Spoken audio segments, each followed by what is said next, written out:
오늘 우리가 읽었던 본문 로마서 13장 11절에서 14절 이 가운데 로마서 13장 13절 또는 14절까지 추가해서 이 두 구절에 붙어 있는 별명이 있습니다. 로마서 13장 13절 또는 14절까지 이 별명이 뭔가 하면은 어거스틴 텍스트, 어거스틴의 본문이다 이렇게 말을 합니다. 왜냐하면은 여러분 많이 얘기 들어봤던 성 어거스틴이 바로 이 로마서 13장 13절 14절을 읽고 극적인 회개를 했기 때문입니다. 뭐 다 아는 이야기지만 혹시 모르시는 분들이 계셔서 간단하게 말하면 이 어거스틴 북아프리카 출신이죠. 그래 사실은 흑인이에요, 그죠? 북아프리카 출신 이 어거스틴이 어릴 때 어머니 모니카로부터 신앙 교육은 잘 받았지만 10대가 되면서 우리가 요즘 말하는 사춘기에 들어오게 됩니다. 그러면서 굉장히 그 육신의 정욕을 참지 못하고 17살에 사생아를 낳기 시작합니다.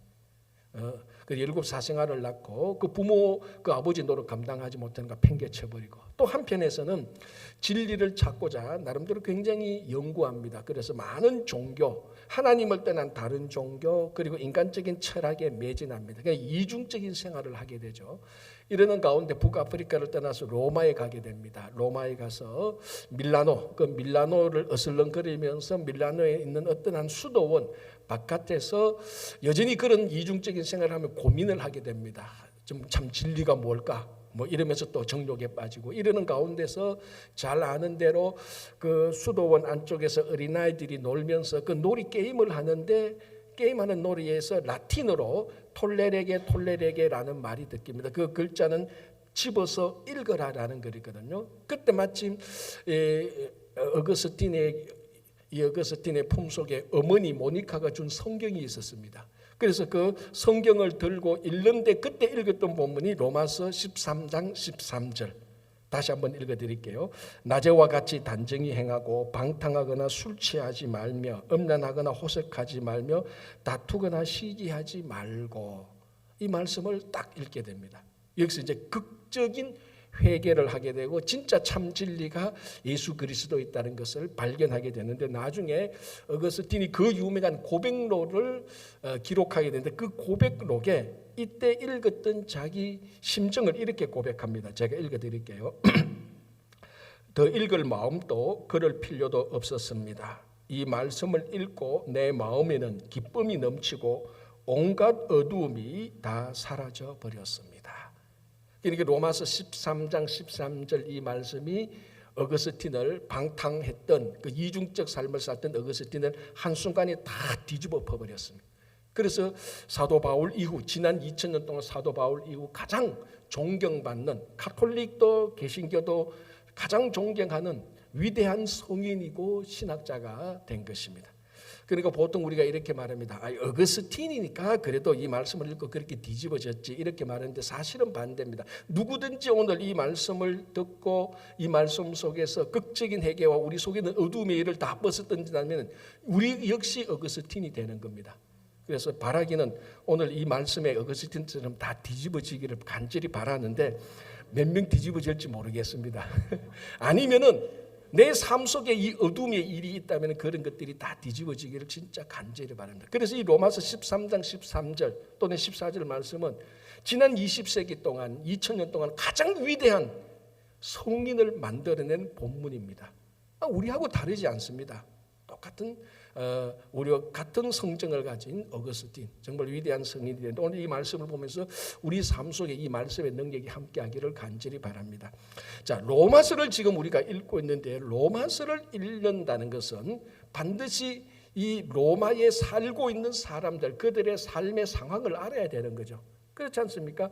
우리 뉴욕에 살고 있는 우리 이민자들, 한국에 있는 사람들이 우리를 이해하기 위해서는 뉴욕에 살고 있는 그 삶의 상황을 알아야 됩니다. 왜 저런 소리를 하지? 왜 저렇게 살지?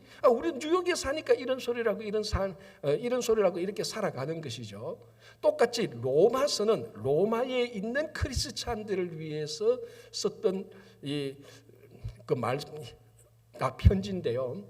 그러니까 로마를 알아야 되는 겁니다. 그렇다고 오늘 이 시간에 로마를 다 설명할 수 있는 건 아니고 여러분들이 알고 있는 대로 중고등학교 때 로마를 배웠고 실제로 로마에 방문했던 분들도 꽤 계실 겁니다. 로마를 가보았고 로마에 대해서 드라마도 봤고 영화도 봤고 했는데 여러분들이 생각하는 대로 로마, 그러니까 로마 제국이죠. 로마 제국 또는 로마에 대해서 딱 세 글자로 한번 정의해 보시기 바랍니다. 로마 제국 무엇 딱 세 글자만 딱 하면은 그 로마 제국의 본질이 그 안에 다 있습니다. 첫 번째는 권력입니다. 힘, 권력, 힘 또는 권력. 이 권력 힘으로 전쟁을 하고 그리고 전쟁포로를 데리고 오고 땅을 차지하고 그리고 이 권력 시스템으로 그 넓은 제국을 통치했던 겁니다. 권력. 두 번째는 탐욕입니다. 탐욕. 이 로마 제국의 기록을 보면 인간의 본질적인 탐욕이 어마어마하게 있습니다. 그 탐욕의 대표적인 상징이 식탐입니다. 식탐, 음식에 대한 탐욕. 그 음식에 대한 탐욕의 한가운데를 차지하고 있는 게 술이죠. 술. 자, 두 번째고 세 번째는 뭡니까? 쾌락입니다. 쾌락. 그러니까 권력, 탐욕, 쾌락. 이 세 글자만 딱 보면 로마 제국이 다 이 세 글자에 다 얽혀서 다 돌아갑니다. 탐욕, 그리고 쾌락. 쾌락의 가장 인간의 본능에 철저한 인간의 쾌락이 성적 타락이죠. 권력, 탐욕, 쾌락. 이 세 가지가 로마 제국인데, 자, 이 로마서는 사도 바울이 로마를 방문하기 위하여서, 즉 방문 전에 방문하기 위해서 썼던 편지인데 바울은 로마를 한 번도 가보지 못했습니다. 사람들에게 듣기는 들었죠. 그래서 로마에 살고 있는 그 사람들의 상황을 들으면서 어둠의 일이 무엇이냐, 육신의 일이 뭐냐, 정욕의 일이 무엇인가를 세 가지 말을 하는데 그게 뭐냐면은 방탕과 술 취하는 것. 두 번째가 뭐냐면은 음란과 호색하는 것. 세 번째가 뭐냐면 하면 다투거나 시기하는 것. 다툼과 시기. 이 세 가지가 뭡니까? 권력이고 쾌락이고 탐욕이죠. 다툼과 시기 뭡니까? 힘을 중심으로 한 권력 투쟁입니다. 그게 다툼과 시기예요. 방탕함과 술 취하는 것. 아까 제가 말했죠. 인간의 탐욕의 본질이 가장 본질이 식탐인데 그 식탐이 한가운데를 차지하는 게 술 취함. 그리고 마지막으로 쾌락, 성적 타락 아닙니까? 오늘 말합니다. 음란과 호색함을 버리고. 이 본문을 보면은 사도 바울은 로마를 가지도 않았는데 율법에 정통했던 것처럼 로마 제국, 아니 더 본질적으로 말하면 세상의 어둠의 일이 무엇인가를 정확히 세 개로 딱 끄집어냈습니다. 권력, 쾌락, 탐욕, 다툼과 시기, 방탕함과 술 취함, 음란과 호색함. 이것을 버리는 것이 어둠의 일을 버시는 것이 어둠의 일을 벗는 것이고 육신과 정욕의 일을 벗어버시는 것이다 라고 얘기를 합니다. 자, 오늘 이 세 가지 권력과 탐욕과 쾌락을 사도 바울이 전가한 말에 대해서 한번 보겠습니다. 첫 번째가 뭔가 하면 자 13절 낮에와 같이 단정히 행하고 방탕하거나 술 취하지 말며라고 되어 있습니다. 아까 말씀드린 것처럼 로마 사람들의 탐욕의 근본이 식탐입니다. 자, 이거는 우리가 살아가기 위해 생존이기도 하지만 이게 과할 때는 탐욕의 본질적인 탐욕이죠. 여러분, 제가 전에도 말씀드린 것처럼 로마 사람들, 특히 로마 귀족들 막 파티하고 음식 먹을 때 식탐이 얼마나 그했는가 알죠? 사람이 배가 부르면 안 먹습니다. 그렇지 않습니까? 짐승은 자기 위에 100%를 채우는 짐승이 없대. 사람만 음식을 먹어서 100% 위를 채우면 배가 부르다. 우리가 흔히 말하면 배 터질 것 같다. 더 이상 음식을 안 먹습니다. 그런데 로마 사람들 어떻게 했다고? 로마 귀족들은요. 먹어가지고 더 먹고 싶어서 먹었는 것을 토해내고 화장실 가서 토해내고 와서 다시 먹습니다. 이게 안 나오면은 이 손가락 가지고 여기서 혓바닥을 올려가지고 억지로 다 토해내고 와서 또 먹고 싶어서 배가 부르니까 못 먹으니까 위가 차니까 또 토해내고 와서 먹는 그런 식탐, 탐욕이 있었던 것입니다. 그 한가운데가 바로 술이었죠. 술 취함과 방탕함. 자, 이 술 취함이 왜 나쁜가 하면요. 술 취함은 반드시입니다. 반드시 죄와 연결되도록 되어 있습니다. 자, 한번 우리 성경을 볼까요? 노아를 보십시오. 노아는 정말 의인이었죠.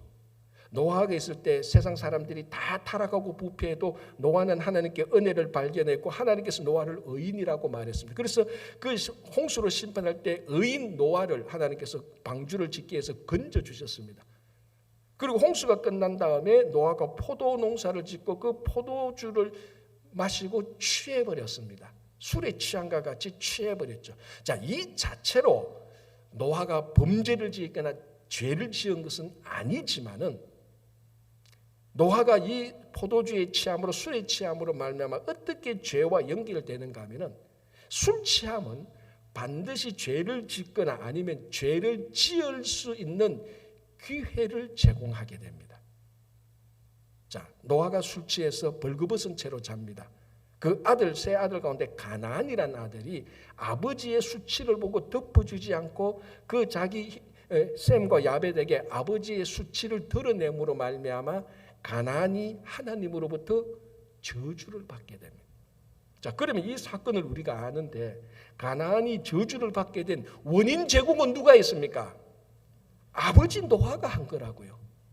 그렇잖아요. 왜 아버지 노아가 그 죄를 짓는 기회를 제공했습니까? 술 취했기 때문에. 술 취. 노아가 누구라고요? 의인 중에 의인 아닙니까? 만약에 여러분들이 노아보다 더 의롭다고 생각하거든 술 취해도 괜찮다고 저는 말할 수 있을 겁니다. 그런데 우리 가운데 노아보다 더 의로운 사람이 어디 있겠습니까? 여러분들은 무시하는 게 아니라 사실 전 세계가 심판할 때 노아는 건져줬습니다. 이 의인 중에 의인인 노아도 술 취하면은 자기 아들이 죄를 지을 수밖에 없는 상황을 마련하게 되고 기회를 제공합니다. 가나안이 저주받은 것은 아버지 잘못이에요. 아버지가 기회를 제공한 거예요. 왜? 술 때문에. 자, 아브라함의 조카 롯이 소돔에 살다가 소돔과 고모라가 멸망하고 난 다음에 두 딸과 함께 소알성으로 들어가게 됩니다. 자, 소알에 가보니까 이제 그 다 망했고, 이 두 딸이 자녀를 낳고 생육하고 번성인데 남자가 없습니다. 그러니까 이 두 딸이 어떻게 말합니까? 아버지와 관계를 해서 자녀를 낳자. 그래서 어떻게 합니까? 이 두 딸이 아버지에게 술을 먹여요. 술 취하게 해서 그 취한 가운데서 관계를 해서 아들을 낳는데 그 두 아들이 뭡니까? 모압하고 암몬 아닙니까? 영원토록 이스라엘의 대적자가 되어서 출애굽할 때 그리고 가나안에 살던 이스라엘을 계속해서 괴롭히는 우상을 숭배하는 그런 자녀들의 원조가 모압하고 암몬인데 이게 아버지하고 관계에서 나타나는데 아버지가 왜 어떤 상황에서 술 취했을 때 자 여기서는 정말 롯은요 억울해요. 왜냐하면 자기가 마신 술도 아니에요. 노아처럼 자기가 마신 술도 아니에요. 아차하는 순간에 자기 딸이 먹게 하는 그 술에 취해버렸습니다. 어쨌든 중요한 것은 술이 들어가면은 죄를 지을 수 있는 죄를 지을 수 있는 기회가 반드시 생긴다는 것이. 그래서 술 취함과 방탕은요, 우리 성도들은 근처에 가서도 안 돼. 터치만 하는 순간에 거기는 반드시 어떤 방식으로든지 죄와 연결이 되는 겁니다. 미국의 통계인데요, 교통사고로 해서 죽는 사람의 절반이 음주운전을 해서 절반이 죽는다는 겁니다. 자, 이게 올해 2월 달에 통계를 보면은 하루에 32명이 음주운전으로 교통사고를 나서 죽는데요. 32명이 음주운전으로 사고 나는 게 아니고 음주운전으로 32명이 미국에서 죽는답니다. 이 통계 자료니까 사실은 더 있을 수 있겠죠. 자, 일단 통계 자료만 받아들입시다. 그럼 이거를 하루 24시간으로 따지면요, 45분 만에 한 명이 음주운전으로 죽어요. 제가 1부 예배 때 설교했지만 우리가 1부, 2부 예배 드릴 때 이 시간을 합치면 한 1시간 반 됩니다. 우리 9시부터 들여서 1시간 반이 넘지 않으면 9시에 들어서 12시 반 정도, 12시 한 10분, 15분에 마치니까 우리가 예배 드리는 시간에 음주운전으로 2-3명이 죽는 거예요. 그 원인이 술입니다. 여러분, 미국에서 일어나는 방화, 익사 사건의 80%의 주 원인이 술입니다. 폭력 사건의 60%의 원인이 술이에요. 자살 사건의 30%가 술입니다. 술이 들어가면은 직접 간접적으로 죄가 반드시 생기도록 되어 있습니다. 여러분, 그 유명한 노인과 바다, 무기여 자리끄라의 저자 어니스트 해밍웨이 어떻게 죽죠? 엽총으로 자살해서 죽습니다. 참 비참하죠. 사실 해밍웨이의 작품은 위대하지만 그의 삶은 굉장히 비참하고 불운해요. 엽총으로 자살했지만 사실은 엽총으로 자살하게 된 주 원인이 뭔 줄 압니까? 술이에요. 자, 이 해밍웨이가 10대 때 좀 우울증 같은 정신현상이 일어났는데 그 힘든 것을 술로 극복하기 시작합니다. 그래서 10대 때부터 술 고래가 되어가는 거예요. 사실 이것 때문에 아내가 4명이나 갈아치우게 되는 그런 중요한 원인도 되고요. 40대가 되면서 매일 에브리데이 위스키, 독주 위스키를 하루에 1리터씩 마셨대요. 상상이나 갑니까? 이게 한 달에 한 주 한 번 마실 때가 에브리데이 위스키 독주를 1리터씩 마셨습니다. 그러니까 콩팥과 간이 견뎌나지 못하죠. 다 망가지고 이로 인해서 합병증이 생기고 이로 인해서 불면증이 생깁니다. 인생이 괴로운 거예요. 그 괴로움을 견디지 못해서 그냥 엽총으로 자살해서 인생을 마감한 겁니다. 주범이 누굽니까? 무엇입니까? 술이에요. 술이 들어가면은 반드시 죄와 연결됩니다.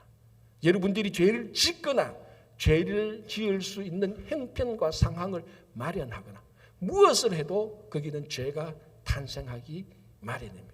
그래서 사도 바울은 방탕과 술 취함에 어둠의 옷을 벗어버리라라고 말합니다. 자, 똑같은 내용은요, 에베소서 5장 18절에 이렇게 말합니다. 제가 그대로 한번 읽어드릴게요.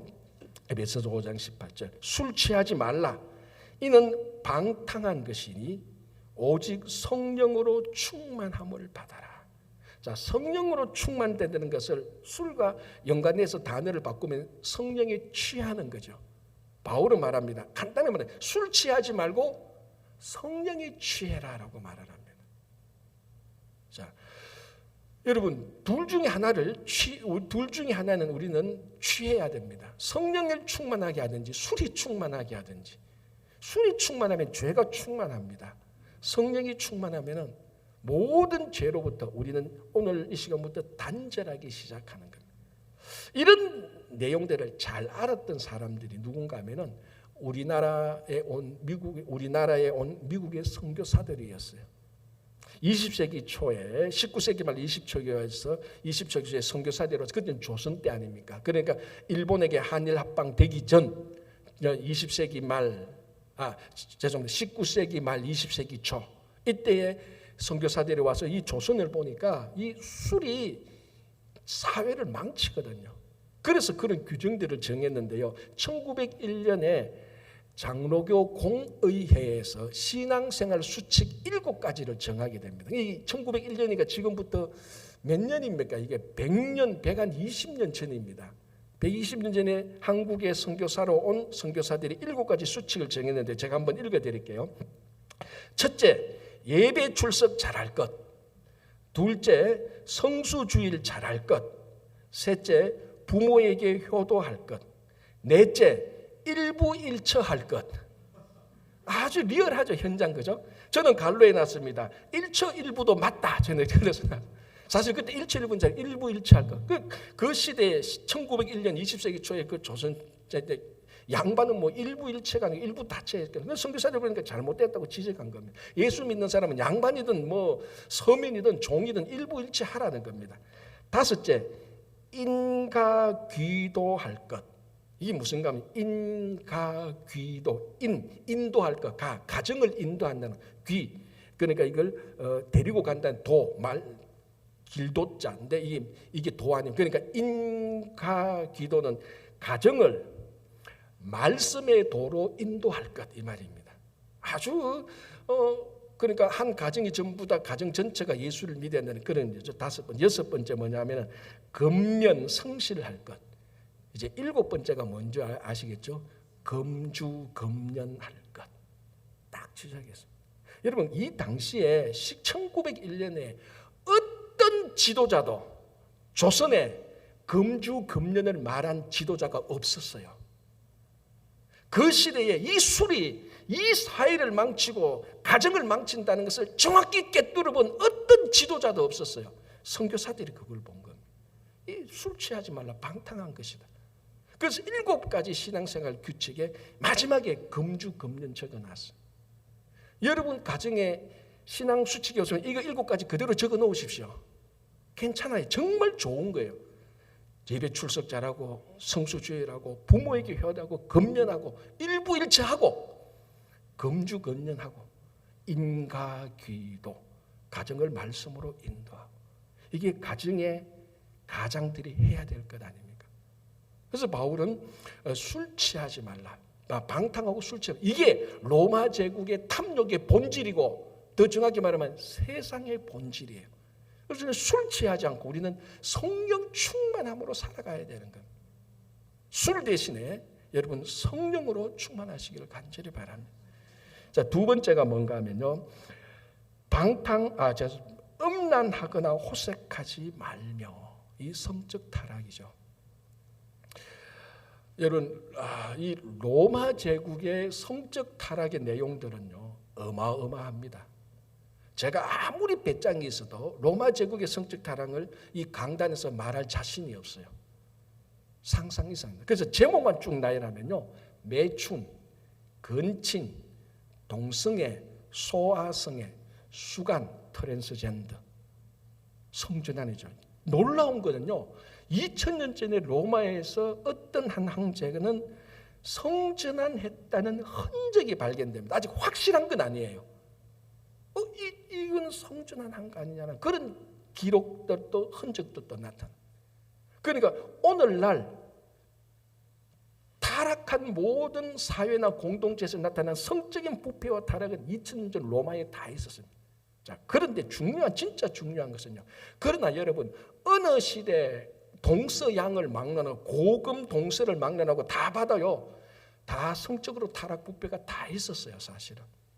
그런데 로마 시대의 성적 타락과 부패, 쾌락의 문제가 뭐였는가 하면요, 이것이 이 성적 타락과 부패가 잘못됐다, 죄라는 인식이 없었던 게 문제예요. 이게 문제예요.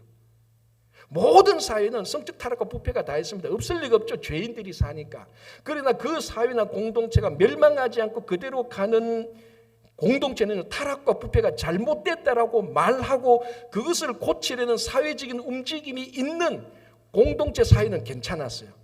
그런데 로마의 문제는 이 성적 타락과 부패, 아까 제가 말한 6가지, 7가지 항목이요, 너무 일상적이고 보편화돼서 잘못됐다고 생각하는 사람이 없어요. 오늘날 우리말로 하면 그런 성적인 모습은 개인 취향이라고 말하는 거하고 똑같아요. 오늘날 우리가 똑같이 그렇게 말하잖아요. 동성애 뭐라고 말합니까? 개인 취향이라고 말을 해요. 이제 그렇게 사회가 나가고 국가가 나가면 그건 망하게 되는 겁니다. 여러분, 그 로마 시대에 극장이 있었습니다. 오늘날의 극장하고는 아니죠. 연극이죠. 거기 연극의 극장에서 있는 연극의 많은 것들이 성적 타락입니다. 그걸 일반 사람들이 일상적으로 극장에 들어서 다 보는 거예요. 그리고 최근에 발견된 로마 시대 동전에 의하면, 동전을 보면요, 성행위를 하는 그런 그림이 새겨져가 있어요. 동전에. 얼마나 일상적입니까? 그리고 로마가 유명한 대중 목욕탕이잖아요. 남탕이 있고 여탕이 있고 혼탕도 있습니다. 다 몸에 때를 벗기거나 피로를 풀러가는 목욕탕도 있겠지만 대부분은 거기서 다 성적 타락과 부패가 일어나는, 혼탕은 말할 것도 없고 남탕은 남탕, 여탕 다 동성애를 하는 그런 장소의 대명사격으로 쓰였습니다. 그래서 로마 제국 쇠망사를 기록했던 그 유명한 역사학자 에드워드 기본이 결론 내립니다. 로마가 멸망했던 이유는 쾌락 때문이었다라고 말합니다. 그래서 오죽했으면요, 이렇게 줄입니다. 로마를 멸망시킨 것은 대중 목욕탕이었다, 이렇게까지 말할 정도입니다. 단순하기만. 그만큼 쾌락이, 성적인 타락과 쾌락이 문제였던데, 다시 말씀드리면 진짜 문제는 그 타락이 문제가 아니라, 그런 타락은요 고대에도 다른 데도 다 있어요. 애굽도 있었고요, 수메르도 있었고요, 페르시아, 바빌론 다 있었어요. 진짜 문제는 그게 문제가 아니고 그게 일상화됐고 그게 지극히 사람들이 보편화됐다는, 거기에 앞장선 사람이 누굽니까? 로마 황제들이었어요.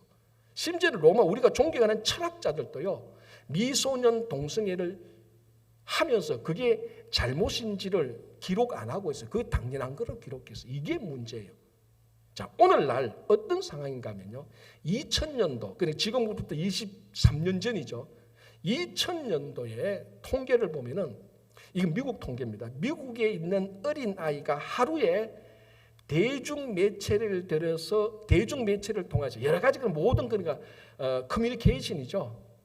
광고판이나 TV나 뭐 셀폰이나 뭐 하여튼 어떤 모든 메신저를 통해서 잘못된 성의 메시지를 듣는 게 99번이래요. 하루에 어린아이 한 명이. 안 놀랍니까? 놀라야 돼요. 그런데 이게 더 놀라운 것은 오늘 이야기가 아니고 23년 전 얘기입니다. 2000년도. 주일학교 아이 한 명이 하루에 잘못된 성의 메시지를 듣는 게 99번. 자, 그러면 지난 23년 동안에 무슨 일이 일어났습니까? 우리 미국 전 세계에 인터넷 폭발 수요 시대가 일어났지 않습니까? 지금 2000년도하고 2023년도를요, 같은 시대로 보면 안 돼요. 중세 시대에 400년, 500년 정도 차이만큼 듣는 메시지가 폭발적으로 수요했어요. 폭발적으로 늘어났습니다. 자, 그러면은 인터넷에 정확한 통계는 하지만 최소한 통계 잡아서 10 내지 20%, 인터넷에 있는 콘텐츠의 10 내지 20% 차로 잡은 거예요. 10 내지 20%는 전부 다 잘못된 성의 영상이 나오거나 콘텐츠라는 겁니다. 그래서 이런 사람한테 우리 아이들이 인터넷을 통해서 성의 잘못된 메시지를 막을 길이 없다. 우리 아이들이 음악을 듣는 것을 막는 것만큼이나 성의 잘못된 메시지를 통제하는 것만큼 어렵다는 거예요. 불가능해요, 지금은. 자, 그러면은 2000년도에 한 아이가 잘못된 성의 메시지를 듣는 게 99번이라면 지금은 어떻습니까? 통계를 못 내요. 너무 많아가. 최소한 수백 번은 돼요. 놀랍지 않습니까? 여러분, 우리 자녀들, 여러분들의 손자, 손녀, 여러분 아들, 딸들이 하루에 수백 번 정도 잘못된 메시지를 의식적으로, 무의식적으로 듣는 거예요. 자, 그러면 문제는 뭐냐면 그런 잘못된 성의 메시지를 듣고 자라는 아이들이 나중에 성의 고결함과 성의 타락과 부패를 구별하지 못해요.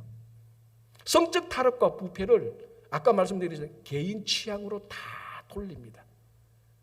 로마 시대하고 똑같이 돌아가는 겁니다. 인간이 있는 한, 죄인이 있는 한, 성적 욕심이 있는 한 타락과 부패는 다 갑니다. 계속해서 말씀드리자면 문제는 이것이 진짜 문제다 아니다를 분별하는 공동체인지 사회인지 그거란. 지금 자녀들은 아무리 이제 앞으로 성적 타락과 부패를 얘기해도 그거 괜찮아요. 엄마 아빠 그거 괜찮아요. 다 자기 개인 취향이에요. 끝. 그게 로마 제국의 문제였습니다. 자, 가장 최근에 충격적인 자료가 하나 있습니다. 아마 여러분들 이 자료 봐서 한 달 전에 나온 자료인데, 브라운 대학교, 아이비리가 아니고 브라운 대학교의 학생들을 조사했는데, 성의식을 조사했는데 LGBTQ에 자기가 속한다고 40%가 대답했습니다. 이게 뭔가 하면 LGBTQ가 뭔가 하면요, 동성애, 양성애, 트랜스젠더, 성전환자. 그러니까 나는 동성애, 양성애, 성전환자 중에 한 명이라고 말한 사람이 40%. 4%가 아니라니까요. 40%면 10명 중에 4명은 비정상적인 성생활에 해당자라고 말합니다. 타락과 부패한 동성애나 양성애나 성전환자 중에 한 명이라고 말한 것이 10명 중에 4명이라는. 물론 다른 통계보다는 좀 더 높았다는 얘기가 나옵니다. 다행이죠. 우리 아들이 브라운 대학교 안 간 게. 안 간 게 사실 못 갔죠. 자, 이 아이비 리그에 이런 아이들이 나와서 미국의 지도자들이 되는 사람들 아닙니까? 이 지도자들의 의식 속에 타락한 성과 부패가 문제라는 의식이 없어요. 그러면 어떻게 됩니까? 이 시대는 망할 수밖에 없습니다. 자, 성경을 보면은 하나님께서 언제 그 시대를 심판했는가 가장 가시적인 표시가 뭔가 하면요, 성적 타락과 부패예요. 노아 시대 볼까요? 자, 노아 시대 창세기 6장을 딱 열면 노아 시대의 모습이 나타납니다. 첫 번째 내용이 뭔 줄 압니까? 그때에 하나님의 아들들이 사람의 딸들을 보고 아름다움을 보고 자기 마음대로 아내를 취했다라고 말합니다. 얼핏 보면 뭐 별로 아닌 것 같은데 이게 완고하게 이렇게 표현되어 있어서 그렇지 집단적으로 성타락했다는 얘기예요. 그리고 난 다음에 뭐냐, 그 당시 사람들의 죄악이 관영하여 이렇게 나옵니다. 죄악에 관영한 가장 가시적인 표시가 성적 타락과 부패입니다. 그래서 하나님께서 노아 시대를 홍수로 심판한 겁니다. 소돔과 고모라도 똑같잖아요. 우리 잘 알지 않습니까? 하나님의 천사가 남자로 변장해서 아브라함의 조카 롯 집을 방문합니다. 저녁 때. 그걸 소돔 사람 남자들이 본 겁니다. 어떻게 합니까? 롯 집에 들어가서 그 남자 너희 집 가면 그 남자 끌어내라, 우리가 상관하겠다.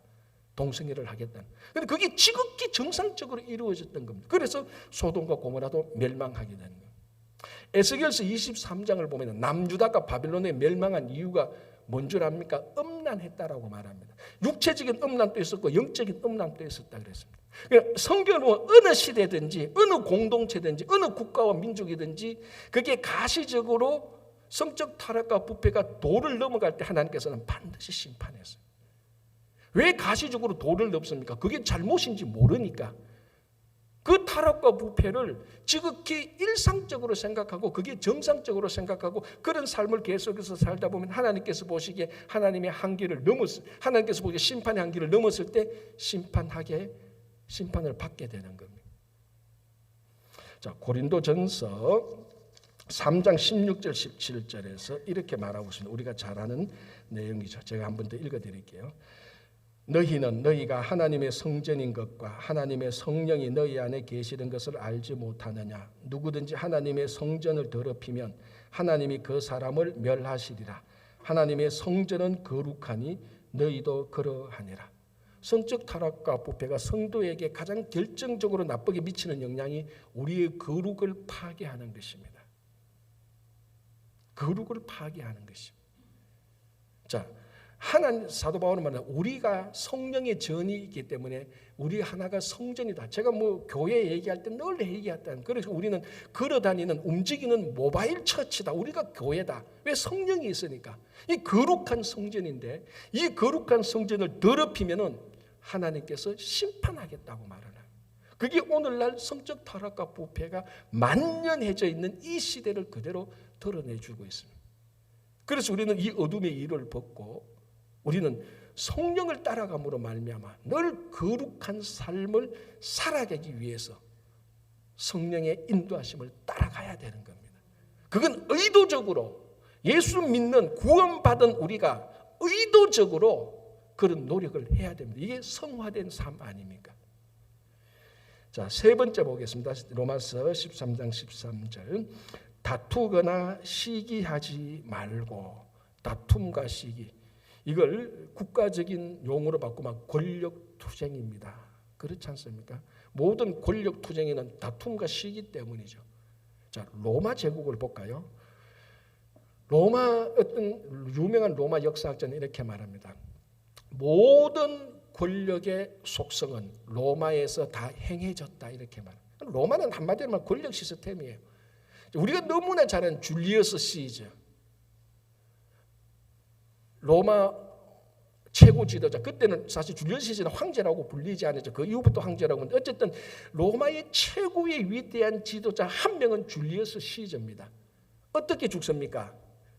브루투스에게 암살당했었습니다. 그래서 유명한 말이잖아. 브루투스 너마저도. 브루투스가 누굽니까? 줄리어스 시저의 양아들이에요. 원래는 적군의 폼페이우스하고 전쟁할 때 브루투스가 폼페이우스에서 가담했는데 이 줄리어스 시저가 폼페이우스를 이기고도 브루투스는 살려줍니다. 그래서 양아들로 만드는데 양아들이 권력 투쟁에 심취해서 자기 아버지 시저를 죽이는데 가담하는 거예요. 그래서 유명한 브루투스 너마저도.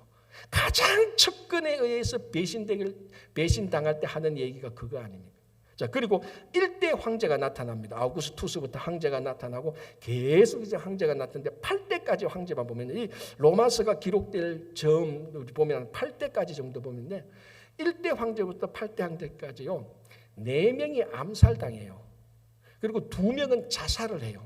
이 자살하는 이유가 인생이 허무하다 그게 아니에요. 권력 투쟁에서 실패해서 자살을 해요. 2명만 자연사예요. 그러니까 그것 따지면 로마 황제 8명 가운데 6명이 권력 투쟁으로 다 인생을 마감하는 겁니다. 다툼과 시기 때문에. 그래서 아까 제가 처음에 말씀했잖아요. 사도 바울은 로마 제국의 본질, 권력, 힘, 잘못된 권력을 알고 있어서 그게 세상 아닙니까? 세상이 뭐 예수 믿는 진리로 살아갑니까? 힘 있고 권력 있으면 최고 아닙니까? 그걸 지금 사도 바울은 말하고 있습니다. 더 놀라운 건요, 3세기 때, 물론 로마서가 기록한 이후의 일이지만요, 미리 예견된 내용들로 본다면요, 3세기 때 로마 황제가 22명이 나타납니다. 그 중에 14명이 암살당해요. 그 중에 너댓 명은 자기 건위대에 암살당해요. 건위대. 마치 브루투스가 시저를 죽인 것처럼 14명이 암살당하고 2명이 또 자살을 해요. 권력투쟁에서 실패해서. 그리고 6명 가운데 4명인가 전쟁에서 죽습니다. 2명만 병 걸려서 죽어요. 그러니까 우리말로 하면 로마 황제 3세기 22명인데 우리가 세상을 마감하는 것처럼 자연스럽게 늙어서 죽은 황제는 22명 가운데 한 명도 없어요. 그 중에 16명은 권력투쟁에서 다 죽습니다. 사실 전쟁에서 죽었던 4명도 권력투쟁 아닙니까? 전쟁하고 힘 자랑하려고 그 힘 가지고 그 전쟁했으니까. 그러니까 이 다툼과 시기는 로마 제국의 본질입니다. 문제는 이게 세상 일이 아니고 로마 일이 아니고 로마 교회의 일이기도 했습니다. 이제 다음에 보겠지만 로마 교회도 문제가 있는데 믿음이 약한 자와 강한 자가 딱 부딪힙니다. 그걸 이제 사도 바울이 얘기를 하고요. 로마 제국 하에 있었던 가장 이 본질을 그 육신의 일이 가장 많았던 교회가 고린도 교회 아닙니까? 고린도 교회는요, 권력과 탐욕과 욕망, 권력과 탐욕과 쾌락이 다 있었던 교회가 고린도 교회. 바울파, 아볼로파, 게바파, 그리스도파 4파가 교회 안에 있었습니다. 분쟁이 있었습니다. 이게 막 깨어지려고 하니까 바울이 뿌랴뿌랴 편지를 썼는 게 고린도전서 아닙니까? 자, 이 로마 제국의 세상의 다툼과 시기가 초대 교회, 로마 제국에 있었던 교회에서 일어났고, 자, 문제는 우리 이야기. 이민 사회의 가장 문제 1번이 뭡니까? 통계를 보면, 설문제를 보면 1번이요. 지금까지 몇십 년 동안 변함없는 1번이 문제가 뭔가 하면 분열이었습니다. 분열. 통계를 보니까요. 이민교회, 그러니까 이게 아마 LA 지역을 조사한 것 같습니다. 그 LA 지역의 교인들의 80%가 교회 분열을 경험해봤대요. 80%. 10명 중에 8명은 자기가 있는 교회에서 분열이 일어났다는 겁니다. 어마어마한 일이죠. 물론 이 사실을 말하면서 목회자인 잘못이 제일 크죠. 그래서 참 그걸 볼 때 제가 얼굴이 화끈화끈 달아오르더라고요. 목회자만 또 잘못한 건 아니지 않습니까? 제일 1번의 목회자라고 하면 다 잘못한 건 아닙니다. 우리 안에 다툼과 시기가 있는 것입니다. 그래서 이 다툼과 시기, 권력투쟁의 가장 큰 문제는 뭔가 하면요, 공동체를 파괴시킨다는 겁니다. 그래서 로마 제국의 멸망의 원인은 권력투쟁 때문이었다라고 진단하는 학자들이 굉장히 많습니다. 교회 공동체 무너지는 가장 1번이 뭡니까? 분열 아닙니까? 결국은 분열 아닙니까? 그 분열의 핵심이 뭡니까? 다툼과 시기입니다. 자, 이게 교회 공동체로 볼 수도 있지만 우리 각자 속에 다툼과 시기가 있다면 이건 어둠의 일이기 때문에 당장 벗어 던져야 되는 겁니다. 자, 사도 바울이 고린도전서 1장 10절에서 이 다툼과 시기 문제, 분열에 대해서 이렇게 처방을 하고 있습니다. 제가 읽어드릴게요. 형제들아, 내가 우리 주 예수 그리스도의 이름으로 너희를 권하노니 모두가 같은 말을 하고 너희 가운데 분쟁이 없이 같은 마음과 같은 뜻으로 온전히 합하라. 분쟁이 없이 딱 합니다. 같은 마음, 같은 뜻으로 공동교회를 세워라라고 말하는데, 여기서 우리가 하는 강의 더 설명한 것은요, 예수 그리스도를 제껴놓고 우리끼리 의기투합해서 마음을 같이 하자, 같은 뜻을 가지자, 안 돼요. 그게 이민사회, 한인사회에서 일어나는 거 아닙니까? 좀 노골적으로 말하면 교회의 분쟁은요, 한인사회에서 일어나는 분열이 그대로 교회로 들어온 거예요. 그럼 왜 한인사회, 미안합니다, 한인사회 자꾸 말하니까 우리가 다 인발부되어 있으니까, 한인사회 왜 분열이 왜 일어나는가? 다툼과 시기가 있다. 왜? 같은 마음 같은 뜻이 안 되니까. 왜? 자기들 맨날 모여서 해야 하고 우리 마음 같이 하자 그랬는데 왜 같은 뜻 같은 마음이 안 됩니까? 자기끼리 같은 마음 같은 뜻 하니까 안 되는 거예요. 어떻게 같은 마음 같은 뜻이 돼야 됩니까? 같은 마음 같은 뜻이 될 수 있는 기준을 세워야 돼요. 그래 놓고 각자가 그 기준을 닮아가면 돼요. 그게 예수 그리스도예요. 그래서 우리는 각자가 우리가 모아서 회의해서 야 우리 의견을 같이 하자. 그거 하기 전에 각자가 예수 그리스도의 마음과 뜻을 가지면 어느 날 보니까 다 똑같아. 다 예수의 마음이고 예수의 뜻이야. 그래서 하나가 되는 거예요. 예수님을 제껴놓고 성령의 인도하심을 제껴놓고 우리끼리 의기투합해서 니하고 내하고 마음 맞춰보자. 다 깨지죠. 다 깨지지 않습니까? 예수 그리스도 없이 3명 4명이 즐겁게 놀다가 1년 뒤면요 다 깨어져요. 마음이 안 맞아요. 그래서 우리는 같은 마음 같은 뜻 다툼과 시기를 없애기 위해서는 예수 그리스도를 중심으로 성령의 인도하심을 따라 계속해서 예수님의 마음을 예수님의 뜻을 맞춰가면은 다툼과 시기가 없고 권력 투쟁이 없습니다. 그래서 우리는 어둠의 일을 또 우리가 어둠의 일을 벗을 수가 있는 겁니다. 자, 마지막으로 하나 더 보겠습니다. 14절. 오직 주 예수 그리스도로 옷 입고 정욕을 위하여 육신의 일을 도모하지 말라. 자, 예수 그리스도로 옷을 입지 정욕과 육신의 옷을 입지 말라라고 말합니다. 자, 정욕과 육신의 옷은 앞에서 했던 어둠의 일 3가지입니다. 권력과 쾌락과 탐욕이었죠. 방탕과 술취함, 호색함과 음란함, 그리고 다툼과 시기, 이게 육신의 일이고 정욕의 일이었습니다. 사도 바울은 결론적으로 말합니다. 이런 옷을 입지 말고 그리스도로 옷 입어라 라고 말합니다. 자, 옷은 가장 쉽게 가장 분명하게 내가 누구다라는 것을 다른 사람들에게 공적인 자리에서 보여주는 겁니다. 그래서 내가 누구냐에 따라서 어떤 옷을 입는 거죠. 그래서 옷은 자기 정체성을 가장 확실하게 공개적으로 드러내는 표시입니다. 여러분, 학생이 군복 있습니까? 안 입죠. 학생은 교복을 입습니다. 왜? 학생이니까. 수영 선수가 스키복 입습니까? 못 입죠. 왜? 수영 선수는 수영을 해야 되니까. 예수 그리스도 크리스찬은 그리스도로 옷을 입어야 되는 거예요. 옷은 내가 누구다 하는 것을 공개적으로 보여주는 겁니다. 옷은 내 정체성이에요. 자, 우리 성경에 요셉이 있습니다. 요셉의 인생은 1기, 2기, 3기로 나타나죠. 1기 때는 가나안에서 형들의 시기와 질투를 받아서 애굽으로 노예로 오는 그 순간 전까지 1기. 2기는 뭡니까? 애굽의 노예로 팔려와서 보디발 장군의 집에서 총무하다가 그 보디발 아내의 모함으로 감옥에 갇히는 그까지 2기. 3기는 뭡니까? 애굽의 총리가 되어서 총리를 하는 요셉 3기입니다. 1기, 2기, 3기로 딱 나뉘어졌는데 1기, 2기, 3기의 요셉을 드러내는 게 뭔 줄 압니까? 옷이에요. 옷. 1기 요셉이 무슨 옷을 입었습니까? 채색 옷을 입었습니다. 채색 옷이 표시하는 건 뭡니까? 채색 옷이 만드는 요셉의 정체성은 뭡니까? 아버지의 사랑을 독차지한다는 것.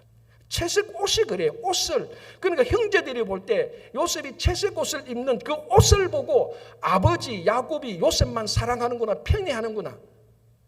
안 봐도 알아요. 옷만 보면 알아요. 그래서 옷이 요셉의 정체성이었어요. 아버지의 사랑을 독차지. 그게 시기와 질투를 불러일으켜서 애굽으로 팔아버립니다. 노예로 형제들이. 자, 그래서 그 보디발 장군 집에 가서 노예로 팔렸는데 일을 잘하니까 총무가 되고 일을 열심히 하니까 준수하니까 이 보디발의 아내가 마음에 있는 겁니다. 그래서 우리 잘 알잖아요. 집에 아무도 없을 때 보디발의 아내가 요셉을 데리고 나와 동침하자고 말합니다. 그래서 요셉이 안 됩니다. 그래서 그 유혹을 뿌리치고 나가는데 무슨 일이 생깁니까? 요셉의 아내가 옷을 탁 잡았는데 요셉이 옷을 벗어버리고 가버리는 겁니다. 그리고 요셉의 아내가 수치스럽고 당한 것도 있고 어떻게 모함합니까? 장군이 올 때 보시오, 이 옷의 주인이 나를 희롱했어. 옷. 물론 요셉은 보디발의 아내를 희롱하려고 아닌 정반대예요. 진짜 희롱은 보디발의 아내가 하려고 한 것이죠. 그러나 그 여인의 손에 들린 옷은 뭘 표시합니까? 진실이든 아니든 공개적으로 드러내는 것은 요셉이 나를 희롱하려고 했으라는 표시예요. 옷은 누가 무슨 일을 했다는 걸 겉으로 드러내는 겁니다. 진실은 아니다 할지라도. 그래서 그 옷이 증거가 되어서 감옥에 갇히잖아요. 그래서 감옥에 있다가 우리가 잘 아는 대로 애굽 왕 바로의 꿈을 해석해주고 해서 그 총명함에 감탄한 애굽 왕 바로가 한순간에 죄인에서 죄수에서 국무총리로 올립니다. 그 국무총리 때 요셉에게 애굽의 왕 바로가 뭐 하는 줄 아십니까? 죄수복을 벗기고, 그런 표현은 없지만은 세마포 옷을 입힙니다. 정확히 나와 있습니다. 사람들은 세마포 옷을 입은 요셉을 보고 국무총리구나 하는 겁니다. 무엇을 보고? 옷을 보고. 왜? 옷은 내가 누구다, 내 신분과 지위와 내가 어떤 사람이라는 것을 공개적으로 명시적으로 사람들한테 보여주는 나의 정체성이에요. 그렇다면은 우리가 이제 세상에 나갈 때 우리는 그리스도로 옷 입고 나가야 되는 겁니다. 이걸 다른 말로 하면 커밍아웃 하는 거예요. 진짜로 성소수자가 내 성 정체성을 드러내려고 커밍아웃 할 때, 그때도 커밍아웃을 하면 진짜 우리가 그리스도로 옷 입고 세상에 들어가서 내가 그리스찬이요, 나는 방탕과 술 취하지 않을 것이요, 나는 호색과 음란하지 않을 것이요, 나는 권력투쟁으로 다툼과 시기하지 않을 것이다. 공개적으로 커밍아웃 하는 게 뭡니까? 그리스도로 옷 입는 거예요. 그래서 여러분들은 이제 앞으로 한 주간 동안 여러분의 일터에서 매일 그리스도로 옷 입고 말하고 행동함으로 매일 내가 그리스찬이요, 하나님의 자유라는 것을 매일매일 커밍아웃 해야 되는 겁니다.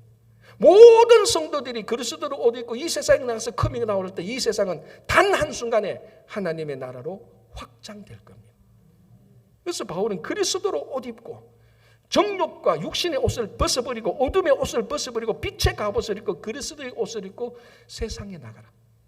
이 로마 제국 세상과 같은 육신의 일이 허다한데, 권력과 탐욕과 쾌락이 허다한 이 세상에 모든 그리스도인들, 모든 그리스찬들은 그리스도로 옷 입고 세상에 나가서 커밍아웃해서 그리스도인처럼 살 때 이 세상은 하나님의 나라로 바뀌기 시작하는 것입니다. 여러분들 마음속에 있는, 심령 속에 있는 모든 어둠의 일을 벗어버리고 그리스도로 옷 입고 세상에 나가시기를 바랍니다. 기도하겠습니다.